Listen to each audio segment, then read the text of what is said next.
दुसरी महत्वाची जी बाब आहे, शीत साखळी हे खूप क्रिटिकल आहे. कोल्ड चेन ज्याला म्हणतो, कोल्ड चेन मेंटेन करणं हे बंधनकारक आहे.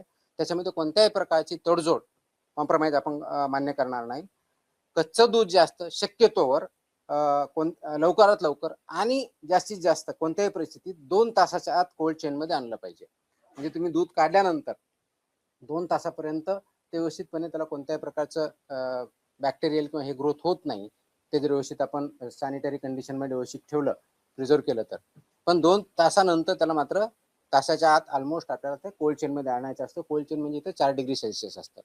आणि म्हणून आपण गेल्या मीटिंगमध्ये सांगितलं होतं की जे मेजर ठोक खरेदीदार आहेत, डेअरीज आहेत किंवा पावडर प्लांट किंवा इथं मिल्क प्रोड्युसर्स आहेत, यांना डायरेक्टली जे घेतात, तर ते सकाळी आणि संध्याकाळी 2 शिफ्टमध्ये कलेक्ट करा हे निर्देश दिले होते. कारण रात्री काढून ठेवलं तर सकाळपर्यंत ते ऑलरेडी खराब होणार आहे.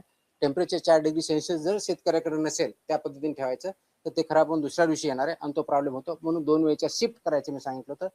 त्या दृष्टीने काही कारवाई चालू आहे, ते परिपूर्ण होणं अपेक्षित आहे. ते थंड केल्यानंतर त्या 4 डिग्री सेल्सिअसला ट्रान्सपोर्ट अगदी डेअरी जाईपर्यंत किंवा प्रोसेस जाईपर्यंत मेंटेन करायचं आहे. हे त्याच्यामधलं मॅन्डेट आहे.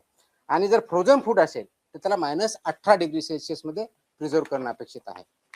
कोल्ड आणि फ्रोझन याच्यामधला हा फरक आहे, 4 डिग्री आणि -18 डिग्री.